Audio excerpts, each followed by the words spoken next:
Introducing the 2 racks a week challenge. Don't shoot. Which I need some proof. Just watch my videos, man. Video and then, 2 racks you a were just week. showing all your 2500, 2500. I said, okay. All right, that's me with that. 68 hours, so it was $2,075.60. I work like 70, I don't remember, like 73, 74 hours. I made like 3,400, close to 3,500. I made $2,001. 62 hours, and I had 2,400. Introducing the 2 racks a week challenge.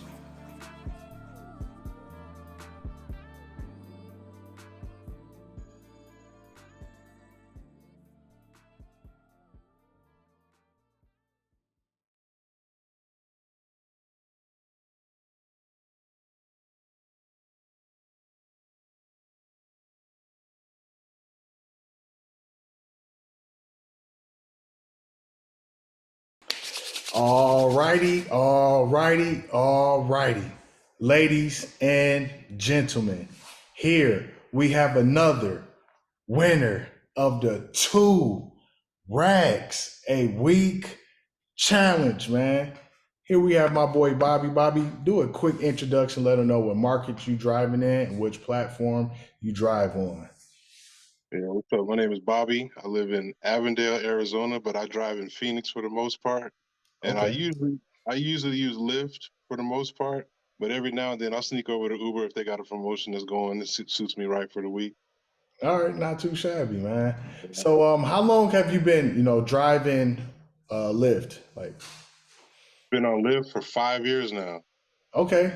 Oh, nice. Yeah, when I started, I was on the side of my regular job. I did that for 3 years, and then for the last 2 years, I just been driving full time. Okay. And what got you into driving, full time? Well, I was working at a company. I just didn't want to be there no more, and I had been there for 21 years. Oh, okay, and, damn. Time to do something different, and I was already, like I said, I was doing Lyft on the side, and it kind of just kept taking me more and more away from wanting to do the regular job. And then I just figured out how to make it work for my own. I do my own 401k contributions, got my own health insurance. I started doing everything that the company was doing just for myself. Oh yeah, we definitely got to dive into that. But so like talk about, the transition from leaving your job, because 21 years, that is a very long time. Most people, they make complaints and they'll stay at a job that they truly hate, just for the benefits and they'll just stay miserable. So talk about, the transition from leaving there and to doing this, and what, family and friends was saying during that transitional period. Yeah, it was kind of easy for me to transition, but the problem was I had that little bit of jitters in the beginning. I was so comfortable at the job for all them years that when I was leaving it, actually the first week when I left, I was like, man, it's kind of second guessing myself. Like, did I do the right thing? But kind of like you said, I went to my close family and friends and I asked them what were their thoughts. And they had seen me driving on the side doing 40 hours on my regular job, and I was doing 50 hours on Lyft on top of that. Okay. So they were kind of already used to seeing me working a bunch. I said, well, if I do this, I'll just be driving that much more and it'll make more sense. So yeah, they all just got behind me and said, you know what, we support you. If that's what you want to do, go ahead and do it. We'll figure it out once we get into it. And if it didn't work out, worst case scenario, I'll just go back to the 9-to-5 grind. Right. Yeah. But that first week that I left my company, I made $1,500 that first week. And that's when I was like, all right, look, this probably gonna work out. Okay, yeah. So if you don't mind sharing, how much were you making at that company? What do you mean, like per year or? No, just like weekly. I'm not sure if you was getting weekly checks or bi-weekly checks. With all the deductions and everything, I was probably bi-weekly. I was probably bringing home about 12 to 1,300. Damn, Wait, no. Yeah, 1,400, 1,500. Yeah. Okay. So I was actually realizing that what I was making bi-weekly at my job, I was making weekly on Lyft. So that was one of the reasons when I said, I think I could do this. I just got to grind harder and just keep my nose to the ground and just keep going. Yeah, yeah. It's funny because like the more I start to do these interviews, it's like the sweet spot that most people once they leave their job, it's like they make anywhere from 1,200, I guess, to like 1,500, bi-weekly. So shout out to you for taking that leap of faith. And yeah, once again, like what exactly was your job position at your 9 to 5? Well, I was I guess I worked in production at a production. I was on the production line at Honeywell. Okay. Yeah. Honey, do they? Oh, damn, why that sound familiar? Do they make like appliances, right? Thermostats in your houses, fans, stuff Yeah, like yeah, that. yeah, yeah. Okay. Yeah, yeah. Yeah. I was like, damn, Same that sounds company. familiar. Okay. But I worked in aviation, so what I did was I did media production for the airlines and airplanes and stuff like that. Yeah. Okay. Yeah. Damn. And what exactly about that, particular, job that you were, dissatisfied with, or? I think it was just the time that I was there.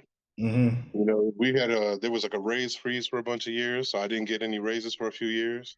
And Mm-hmm. it was just the time that I put in there, and it was just time to do something else. Like the people that I worked around was cool. I didn't have no problems with that. It Okay. was just, like I said, it was just my time. It didn't have nothing to do with anything too crazy other than what I said. I figured I Yeah. was making more money doing my side gig than my main gig. Yeah. So when the math started mathing right, it was like, wait a minute, let me do what's going to work out for me right now. And then it was the freedom, not having a boss, not having to clock in at a certain time, but being able to create Mm-hmm. my own schedule. That was Mm-hmm. probably one of the main things at the time because I got kids that I needed to be home for certain things. And Okay. at certain times, we had meetings, therapy, counseling, and things like that. Mm-hmm. Their mom was she was running around. She travels for work every now and then. So at the time, so I just had to be home a little bit more than the job was allowing me to be. That Yeah. was another thing. Yeah. No, that's completely understandable. That's some of the benefits that doing this type of work allows drivers to have the flexibility and be where they have to be when they need to be, and you don't have to ask for permission or fabricate a lie. That's what I used to do. I used to just lie and oh, I got a family emergency, so I get a few days off. So I completely understand that. Was that transition, hard, I guess, as far as getting yourself on a schedule? Because a lot of what I noticed, a lot of drivers, it's like they attracted to doing this type of work, but then in reality, they end up working less, than they would if they had like a normal job. So was that transition hard for you, or you just pretty much got it right away? I got it right away because, like I said, I was doing it on the side for 3 years. So during that 3 years, Okay. I was kind of already figured out the market, like the Yeah. early morning, the Hmm. evenings. I knew what was the prime time to be out there working. So it Yeah. was an easy transition as far as that's concerned. Yeah. Yeah, that wasn't hard for me to figure out at all. Yeah, and that's a good point because I tell a lot of people, try it out part time. See if you like it, see if it's even for you. Because I get a Yep. lot of DMs where, oh, I'm thinking about quitting my job. I'm like, damn, at least try it because you may not even like it. You talk about renting a car or buying a new car and you have no experience. You don't even know if it's for you. You may deal with that one passenger or get stuck in traffic or something. Now you all pissed off and oh, this ain't for me. So some people may need a job. Unfortunately, that doesn't make them, bad people, but it is what it is. Yep. And yeah, so you started off making like the first week you said you made 1,500, then you start to I'm pretty sure you start to make more money, get more consistent. How exactly did you find about the 2 racks a week challenge? When I first started 5 years ago, I started before the first thing I did was I went on YouTube and started following just random people that were already putting out content for Lyft Okay. drivers and Uber drivers. Hmm. And then over the years, I would still do that. And then one day, yours just popped up on you popped up on my feed just randomly. And I was like, Oh, let me see okay. what this is about. Let me see what he talking about. And then I just Hmm. started following you from there. Like that's really Okay. all it was. And then I don't even think you were doing a 2 racks a week challenge at the time. I think you were just talking about making 2 weeks, just 2,000 a week. And Hmm. then from there, I think at some point I just caught on to the challenge, and I was like, oh man, I've been doing that. Okay. That's what I was saying all the time. I've been doing that. That ain't nothing. Yeah, But yeah. as far as reaching out, I just waited until I actually had a week where I did it and said, well, let me just reach out to him and see if he answers back and see how this goes. Yeah, well, I appreciate that. And yeah, man, it's, 2 racks a week, man, it's definitely possible. Uh, you know, do you remember like the first time that you made 2 racks a week? The first time. I'm pretty sure it was a while Yeah, ago. yeah, I do. Because so Phoenix has a certain time of year where it gets really busy out here. There's certain things that happen in February, like we have a waste management golf tournament. Okay. That's really big out here. People come from all over the country for that. So hmm it was probably that week, like maybe like 3 years ago, was the first time I made 2 racks in a week. All right, nice. And once you made 2 racks, did you make it by accident or was it like intentional? Like what I mean by is like, okay, did you set like a specific amount of hours, or you was just out there just going with the flow and be like, oh shit, I just made $2,000. Exactly. Yep. It was like once I got really close to it, like once I hit 1,500 and I still have like 2-3 days to make in a week. That was that week. I was like, oh man, I made 2 racks this week. Push myself to do it. Yeah, man. That's why, I encourage, people to go out there and try and just have fun. I think if you truly like enjoying the process, you having fun, it become, a lot more enjoyable. I think one thing that I noticed, too many people, once they start driving, they worry about way too much. They worry about how much they getting per mile. They worry about depreciation. They worry about certain trips to decline. How exactly do you prepare yourself, I guess, like on a weekly basis to, make $2,000 consistently? Like, what do you focus on? And to be honest with you, I just go. I don't really. I don't really decline rides. Okay. I'm sorry. I decline a ride, but I don't cancel rides. Yeah, yeah. If a ride comes into my queue and I'm on that ride, then that's where I'm going. Okay. And then I think the customer service thing is a big deal too, because you might get a ride that's going to pay $3 or $4, but if you treat the people right, give them a good ride, they're going to tip you $5, $10 or something like that. Yep. And I that's what say it all the happens to time. me. Yeah, that's what happens with me a lot. Like, like even today, I got a $20 tip for a dude that did a $9 ride. Yeah. Just because we were vibing, we were having a good ride, and at the end of the ride, he was at $20 on the app. Yeah, man. And I say that all the time. Well, why do you think people just focus on all these declining and cherry picking? Like, what is your opinion on that? I think it's like you said, it's not for everybody. So the people that get into it like that, they're really looking for that. They're looking for the dollar amount in the ride itself. They're not considering the customer service aspect of it. They're in it, and I think it's really like a part-time thing. They're really in it to just get that ride money. They don't think about the big picture. And like I said, for me, I actually enjoy most of my rides. I enjoy talking to the people. We vibe. We get to know one another. I do a lot of local rides, so the people around here know me a lot. It's cool with me. I think that's the thing. It's like once you get into a groove of really understanding how things work, as far as it not just being a gig, but the customer service aspect of it. I think that's what people lose sight of. Like it's like when you're in the service industry, when you give somebody's at a restaurant Yeah. and your server is doing a great job serving you, making sure your glasses is full, making sure everybody's all right, coming and checking on you. At the end of the night, you want to take care of them. You know Yeah. what I mean? I think people just lose sight of that. Yeah, I 100% agree with that. Because you don't hear too many people talking about the whole customer service aspect. The only thing people talk about is declining trips and what the low earnings and the low wages and the low trip offers that people are receiving. But I also think people they view it that way because they spend so much time being nerds on YouTube. It's like they look for specific content that this is what I believe. I think people just try to find content to confirm their own biases. They come up with it with the under the impression that Uber and Lyft are not paying drivers adequate per trip and paying what they worth or stuff like that. But I don't think that's necessarily true. I mean, you got into this job for a reason, so why not maximize and try to find ways to have fun and make it enjoyable? Because like you said, those $4 or $5 rides could turn to 15, 20, $25 rides depending on your customer service and if you a likable person. Because a lot of times, drivers, they never happy. Either the ride too short, it's not enough money, or it's too long and they have to sit in traffic.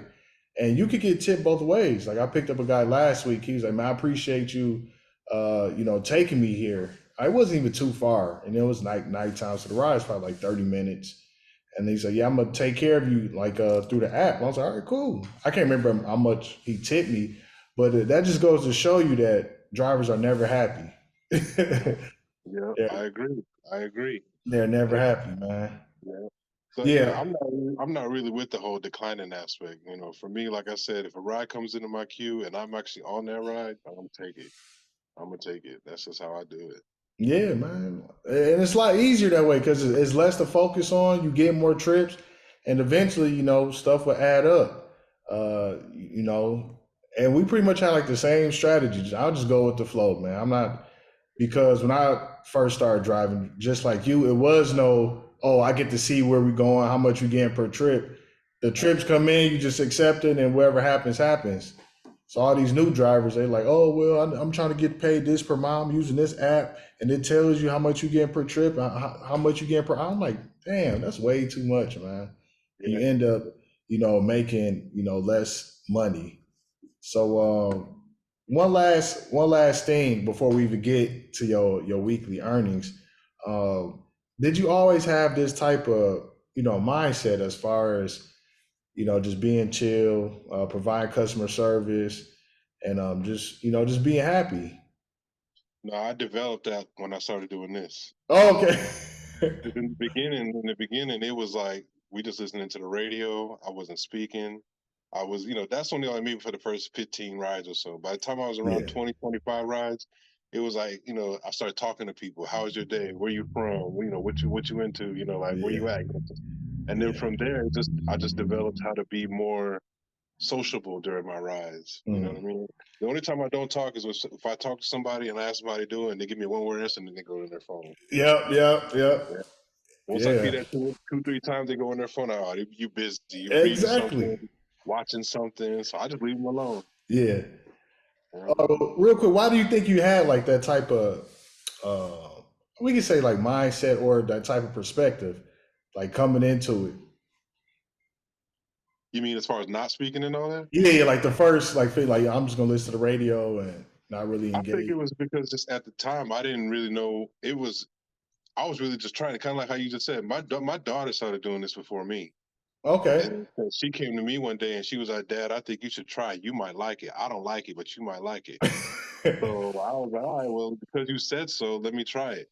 And Mhm. I was just trying it. I didn't know if I was gonna like it or not. So, like I Yeah, said, that first week, I think I made like $100, but I still felt like, man, I just made $100. yeah, And then you feel like, well, let me see if I start talking to people different, and it yeah, just started developing over time. But in the beginning, it was just I didn't really know what I was doing here. yeah. No, and that's a good point, and I'm glad that you actually start to engage and talk to people because so many drivers like, oh, I don't talk to them, or I don't want to talk to people. I just want them to get in the car. I don't really say nothing. I'm like, why? Because it's not gonna be enjoyable.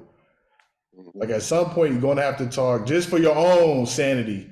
If they don't want to engage in the conversation, that's cool. But it's just part of the job. Talk to people, and you can hear stories, get to live vicariously through them, and Exactly. also, your social skills would just be incredible. Like the more conversation you start to have over the years, you're like, damn, man, I could pretty much talk to anybody about anything. Exactly. So Yeah. yeah, that's some cool insight, man. So this is what they've been what they've been waiting for. They probably, all right, man, let's get to the money. So how much did he make? Hold on, let me change my focus settings. All right, so I have a few screenshots, that you sent me. So we could show them that you're just not a one hit wonder, like since you've been doing it for a while.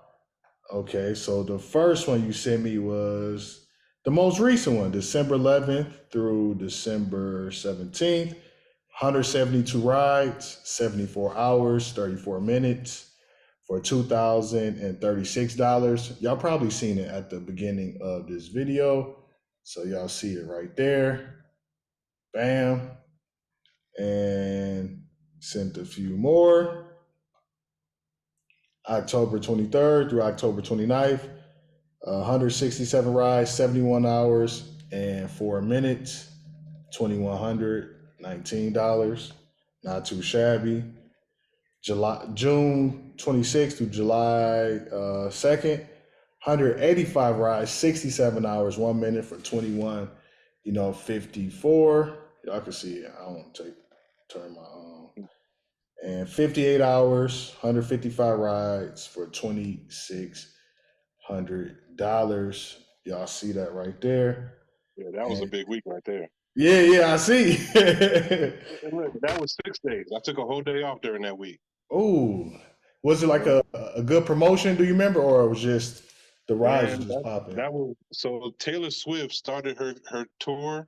She started it here in Phoenix, and she did 2 Okay. shows that week. She Okay. sold out the stadium, the football stadium where the Cardinals play. Yeah. She sold that out 2 nights in a row, and that's all that was right there. It was that. Yeah.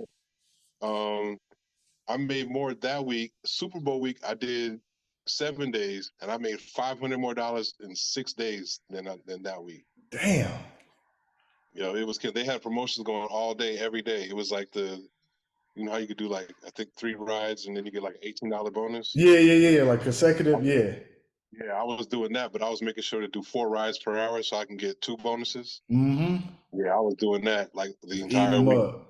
Yeah, that's what I did. So I did that Monday, Tuesday, Wednesday, took Thursday off, and then Friday, Saturday, and Sunday. Okay, yeah, those some pretty good numbers. I've seen like 60, like around 60 to 70 something hours. A lot of people they would say, "Oh, that's a lot of hours.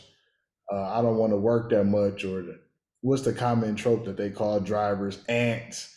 Oh, you an ant, or that's way too much work. How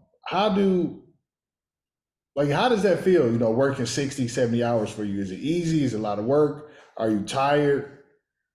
Of course, you get tired from sitting in the car that long. That's a Yeah, natural yeah. thing. You're gonna feel it after a while. But I think for me, it doesn't bother me because the way I treat it is every single ride is a new adventure.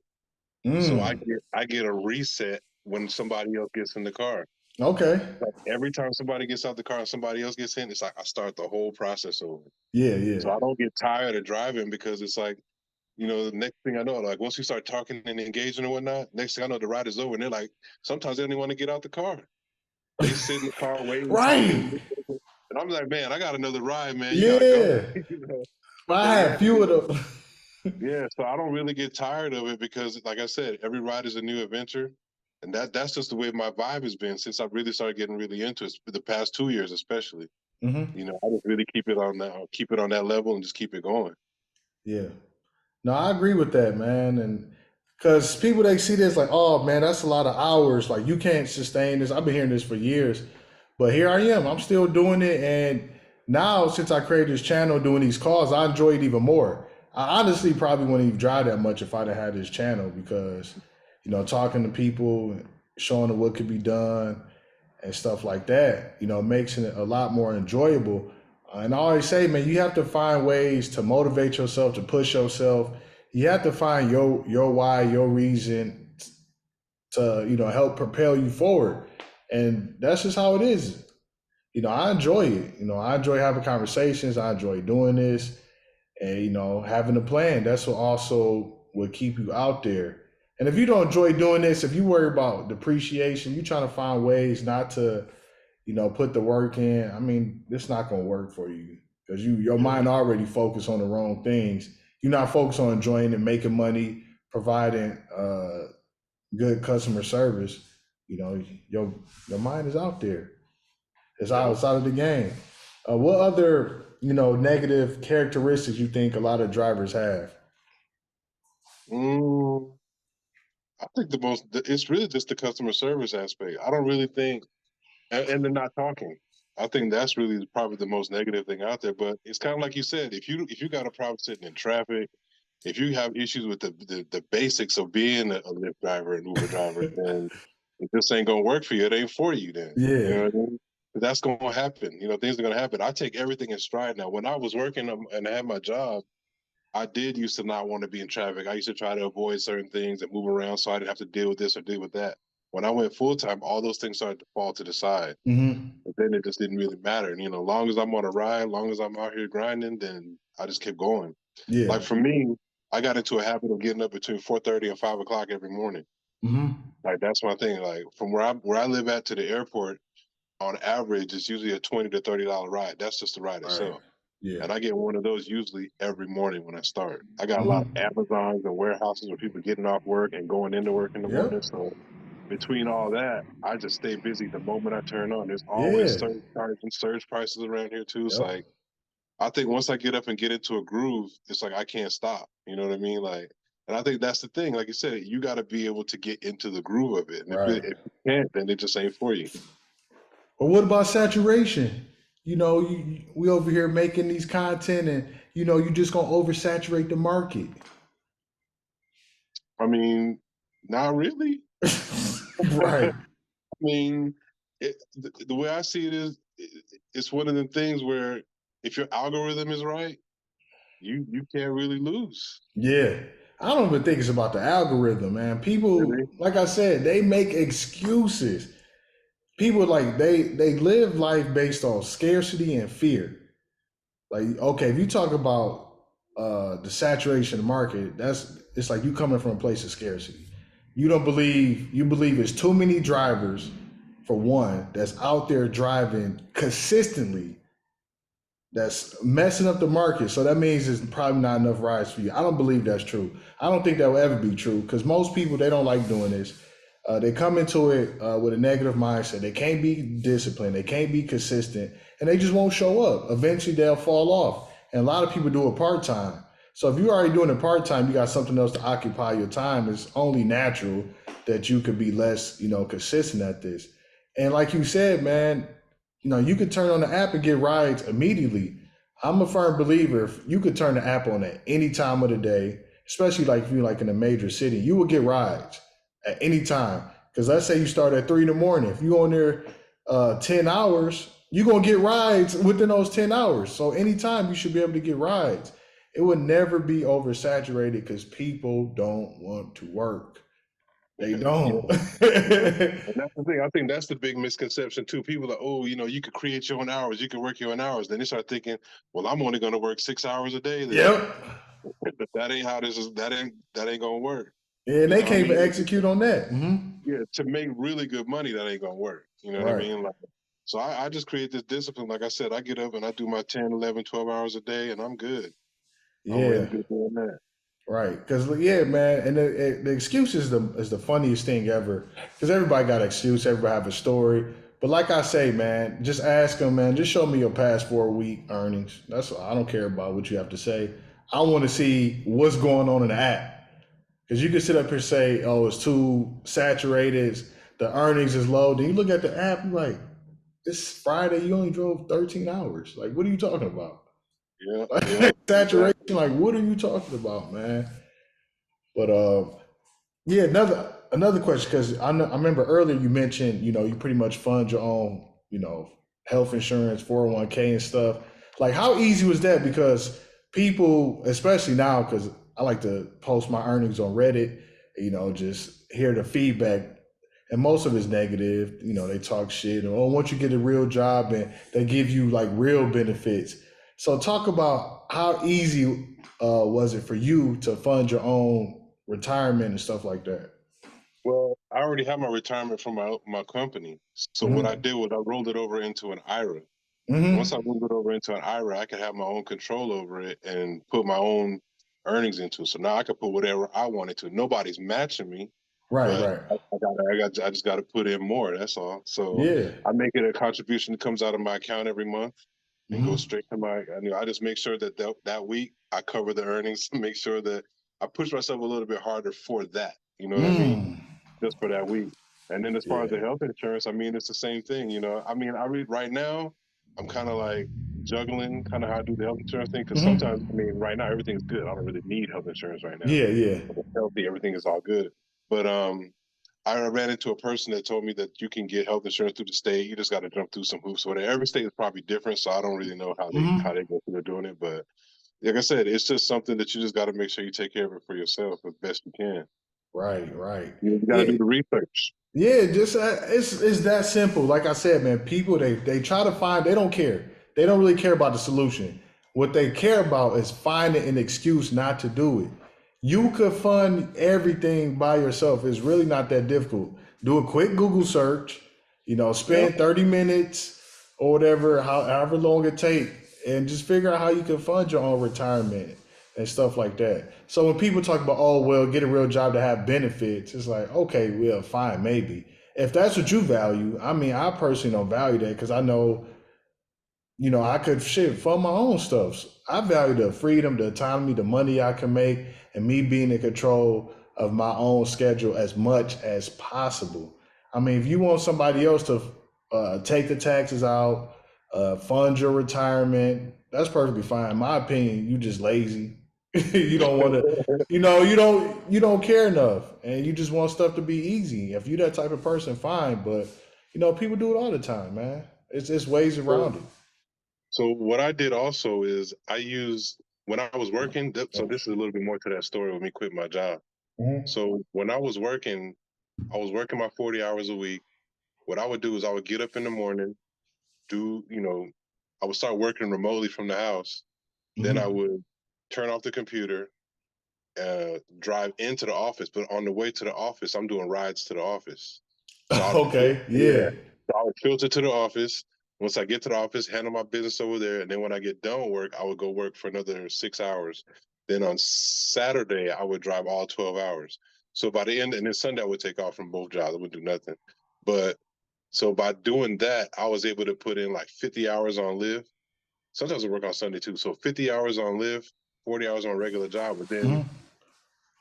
two and a half, 3 years ago, I bought my house. So I was using that Hey, money. I was using that money to save up for the house. Once I okay. bought that house and then I got a new car, I realized I didn't need the job no more. So I Mm. was like, let me just let the job go and then focus on because now I didn't. What else can I do? I mean, I Yeah, did everything I needed the job, the background for. right. So I use Lyft to build me up to being able to purchase the house. So now when I do my taxes on that, being a homeowner, I have 6 kids, but 2 kids that I can still claim in the house. But when Mhm. you have kids and you got the house and all that, it helps your taxes so it balances out. So I don't really have to do all that tracking of taxes and everything. Now that's a hack for me. That's not gonna work for every single body if Right, you got right, right. so for me, my tax returns didn't shift any, by doing this. And I don't do anything. I don't put no money away from my taxes. I don't do none of that because it Mhm. all balances out. When I do my taxes, everything balances out. I'm still getting a nice return and everything every Yeah, year. yeah, I was worried man. about I was worried about that, but yeah, it still balances out. Everything's still good. I'm glad that you mentioned that because that's like a lot of people fear. Like I said, once again, fear and scarcity. And I can, understand that fear. It's just a natural fear. You hear all the rumors, the tax boogeyman, you had to pay all this money in taxes, but nah, you have so many write-offs and deductions, especially if you have a professional, doing it with you. And Yeah. a lot of it's just no experience, which I understand. But you'll be surprised, ladies and gentlemen, how much money that you could save in taxes. And I'm glad that you shared that story, how you were able to, purchase a home and a car. Like, did you always have that goal to purchase that home, or once you start to drive and you start to make more money, you start to, pretty much readapt your mindset, start to think differently. Oh shit, I can make X amount of dollars. Now I could put a down payment on a house. I was looking for a second job in order to get a house. Like Hmm. like I said, we had a raise freeze at the job. So I was Yeah. like, well, I got to get a second job in order to get that extra money. And that's when my daughter came to me and said, well, Dad, why don't you try this? So I tried it. And like I said, that's where the mindset realized, you know what? I could actually use this on the side of my job to get the house. So Yeah. I just started grinding. Like I said, man, I mean, it was ridiculous the amount that I worked. Like going back to the question of my family, they Yeah. thought I was crazy. They was like, how can you drive? You going to work, you're driving all night, you're driving all day, you're doing all this. Like, you barely sleep, you barely eat. But that wasn't the case. I mean, I come home and eat every night, But Right. Right. the thing was, the kids, they were really like flipping out on me and my mom. Everybody was flipping out on how much I was working. It was ridiculous. Like, I mean, I Hmm. was putting in a lot of work, but it paid off at the end. You know what I So mean? Like, why didn't you cave into, not to cut you off, but why didn't you cave into that pressure? Because a lot of guys, man, like they would cave into that pressure from like family, their wife or their girl, the kids. Like, oh man, my kids want me there. What kept you going? What kept you out there? I was able to provide for them in a way that I couldn't provide for them before. So no matter Talk to what they them. were saying, no matter Talk to what they them. were saying, the reality was y'all still need, and I'm still able to just give. I'm still Yeah. able, if you need it, it was there. Like it put me in a whole different perspective as far as being able to care for my kids and, their mom and my mom and everybody, just everybody Yeah. was just involved. They wanted to get behind me, but then when they see how much I work, they wanted to get in front of me. Yeah. But at the same time, what I would just tell them, well, you know what? I'm creating a whole different lifestyle for us right now. Right. Now we're able to do a lot more things we wasn't able to do before. And I think that that's what it was for them to just be like, all right, you know what? Because even though I work this much, I take breaks, but my breaks have to be away from Arizona. Mm-hmm. Because if I'm here, I'm gonna pull that app out. So what we start doing is we start going down to Mexico. I Okay. started going to Vegas. I started going to California. I went to Africa. I did so much stuff that I wasn't able to do before. I went to Florida a few times. I mean, I've been doing all kind of traveling, but that's when I take my breaks. Man, I like that, man. That's a beautiful story because that's definitely part of being a man, being a provider. Is regardless of what they say, they don't understand the vision. Like, I get it, y'all want me here, fine, but I got something much bigger planned that y'all gonna appreciate in the long run, man. And that's a beautiful story. And because, like you said, man, you was out there grinding, losing sleep. Was it all worth it? 100%. Absolutely, man. 100%. Even today, it's still worth it. Like I'm still grinding. I still like it. My mom just asked me today, "Do you like what you're doing?" She's here visiting right now, so she's Okay. witnessing me do it. She hear me talking on the phone, but she came in last week, so she's looking at me now like, "You really like that? You've been gone all day." And I'm like, "Yeah, mom, I love it. It's all good." She's like, "Okay, I mean, if you say so. You've been driving all day. I ain't." But like I said, it's different when they actually see the grind. Yeah. Now she got questioned like, wait a minute, I didn't know you was driving like that. But at the end of it all, when I'm able to do more and take her out and do different things, Yep. everybody falls back. Okay, we see what you're doing. Yeah, man, and that's another interesting point because a lot of people, man, they would never understand it, and the reason why they would never understand it, for what I notice, is most people, they don't have something that they could, like a job or occupation, something that they passionate about, that they could revel in, like the work, something they could do for hours and hours that they enjoy. And it's like, shit, it's not work to me. Like, they look at from the pre-frame of, if they had to go to their job for 10, 11 hours, like, damn, I couldn't see myself doing it, but how can you do this? Hey man, I'm having fun, I'm enjoying it, and it's really not that difficult. I find ways to make it enjoyable. So of course, man. Let me tell you a quick story, something really Yeah, quick go that ahead. happened. So my brother lives in Tampa, Florida, right? Mm-hmm. So in March of 22 or February of 22, well, no, it was March. What I did was I drove from Arizona to Florida. Now, Damn. mind you, I didn't even tell you this part. I rent my vehicles, so Okay. I do rent. So I got a rental from Lyft, and I drove it Mm-hmm. from. And I told them, I asked them about it. They okayed me to drive in Arizona and Florida. They said you can be Oh, approved. You can be okay. approved in 2 different states. So I got approved to drive in both states. I told them I was taking their rental from cross country. They let me do it. They said everything is all good. So I drove from here to Florida because my brother lives in Tampa. He lives right near the cruise terminal. He lives right near the airport. He lives Mm-hmm. right near Tampa University. And it was spring break. And then you got all them beaches and all that out there, Disney World and all that in Orlando. Yeah, So I yeah. said, you know what? I told him, I think you're sitting on a gold mine. I just want to come out there and try it. If it don't work, I'll just drive back. Man, Mm-hmm. I got out there and it was just bling, bling, bling, bling, bling, bling, bling all day. All day. Oh. I ended up staying out there for 2 months. I stayed out there for 2 months.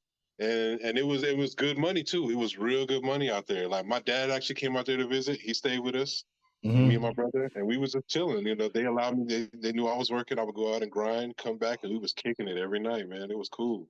Oh, so that's a hack. So if you rent, you could use the car in another state, and they just have to approve you. Yeah, but actually, what I did was I turned the app on in every state. I turned my filters on going that way. So I turned the app on in New Mexico. Texas, Okay. Louisiana, Alabama, and Florida, all the way Oh, across country.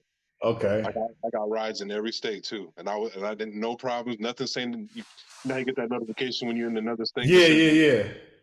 didn't come on. It was everything. I was getting rides all the way. Damn, that's clean. Yeah, and it worked all the way there. That was real. I didn't think it would, but it did. I might have to do that. That is a good idea. Yeah, it worked all the way there, man. He said I got rides in every state. Mhm. Oh It was man, cool. that's a unique perspective. Couple more questions before we get up out of here, man. Why do you think this challenge is so important? I mean, if you're trying to, if you have a goal, or or even if you're a full time driver, I Hmm. think it's important because it's kind of. I think I heard you talking about it before. If you're allowed 84 hours that you can drive in a week on one of the platforms, why wouldn't you take advantage of that and maximize it? You know what I mean? I understand, you got family, you got things that come up, things you may want to do, but if you have the availability and time to actually do it, you should push for it. Yeah.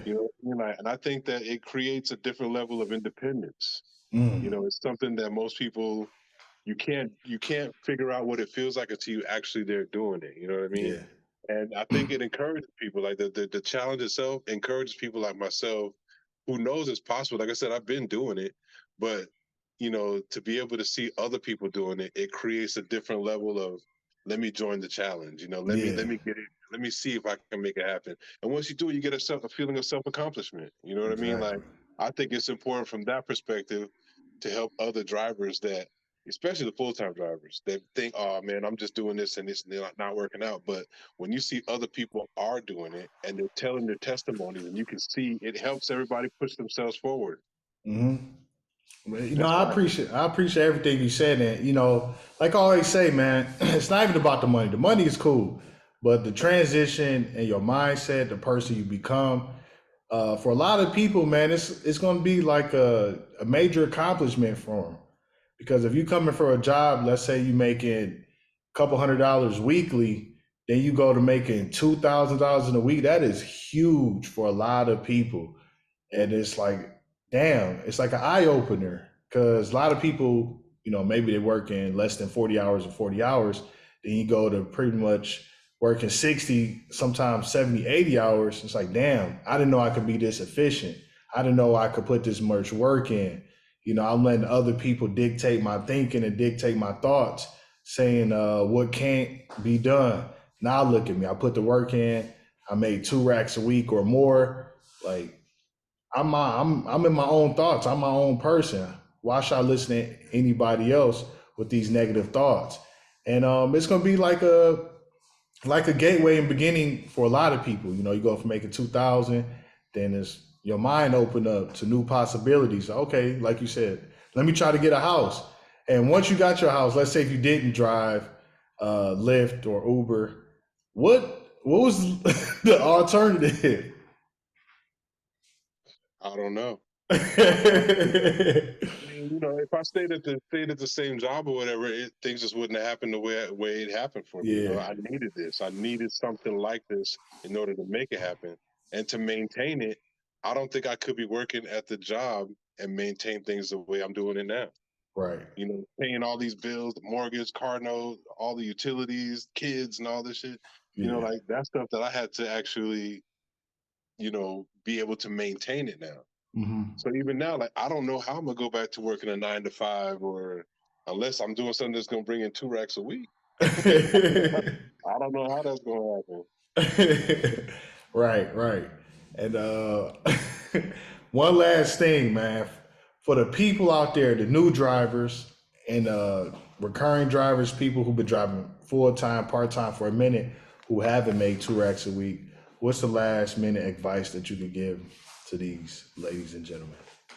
Well, I mean, it's kind of like you said earlier. It's not for everybody. So, but if you want to get into it, I mean, you really just got to try it and put your best foot forward. You know what I mean? Like, don't look at it as just a little side hustle that's going to bring you a little bit of change. Take it serious. Treat it Yeah. like it's, even though it's not your business, treat it like it is your business. Treat it like you own it. If you treat it like you own it, then you'll probably look at it a little different and be able to push yourself forward in it, even though you don't own it. You know what I mean? Like that's the only thing that I really, man, I wish there was a little bit of ownership or something involved. But I mean, other than that, man, you really just got to push yourself forward with it. You know what I mean? Like I really can't say, because I've seen so many different people talk to different people that tried it and it just wasn't for them. Yeah. So I don't want to create a situation where you tell people, "Oh, it works for everybody." And Right. Yeah. Yeah, you're right, man. And it's not gonna work for everybody, but nothing, truly works for everybody. Everybody have different motivating factors, level of seriousness, different mindsets, different personalities, and it may not work for you. And that's perfectly fine. Like I always say, I know I never said or tell people that it's going to work for you or you 100% guaranteed to make it. I don't know what you guaranteed to make it. Only you would know. I'm just showing what could be done. The other people are telling like you said, their testimonies. And either you can implement what other people do, you could get inspired and you can actually try, or you could just sit there and be a negative Nancy and complain and, get the same results that you are getting. Take life serious. If you're doing this, be serious for once in your life. Most people, they just lollygag and make excuses, and they're not really serious about nothing besides doing the wrong thing. They're serious about wasting time, playing games, smoking, drinking weed. I mean, smoking weed, drinking. I said drinking weed, like damn. But actually now you can do that. They got drinks now that you can do it. So, doing all the wrong stuff, man. Then But they make what? There's something you said earlier. The other advice would be, as far as Googling everything else, like how you're saying, as far as health insurance, 401k, IRA, retirement, and all that. Google how you can really make this like really contracting. You know what I mean? Like, yeah. how can you make this be something that you can do full time and not have to worry about the things that you will be missing out of a 9 to 5? Good point. Yeah, exactly. All the information is out there. Like I get it. A lot of people have, or they think that they want to start a business, but most people they don't really want to because it's hard work and it's a lot of risk and a lot of things that you have to overcome, and that's perfectly fine. But man, if you take this serious, I don't think you will lose. Even if you don't make 2 racks a week, you'll probably make more than what you were making. You'll start to think differently. You'll start to eventually take it serious. Hopefully you'll take it serious, and you can allocate that money to do, something else. Like you said, you purchase a home from doing this, and you could, buy courses, continue your education. There's so many possibilities. If you look for the positive things and you look for ways that you could succeed, you will find those. Regardless, you're going to succeed at whatever you focus on. If you focus on the negativity, you're going to find it. You focus on things that can inspire you and all the positive things, you will find it. And that's just how it is. That's basically how life is, man. And I'm pretty much going to end it on that note. Get out there, take it serious, man. Get the work done. And that's just how it is. So shout out to Phoenix, Arizona. I think it's been a while since we had somebody from Phoenix. I know we had a few people, but shout out to you. Thank you, Bobby, for coming on, sharing your story. And, shout out to the Phoenix area. And that's pretty much it, ladies and gentlemen. Another winner of the 2 racks a week challenge. Until next time, drum roll. Guitar, piano, violin. Ronnie Speed, over and out. Mr. 2 racks a week. Holla back. Peace. Ronnie Speed, yeah, Ronnie Speed, 60 hours.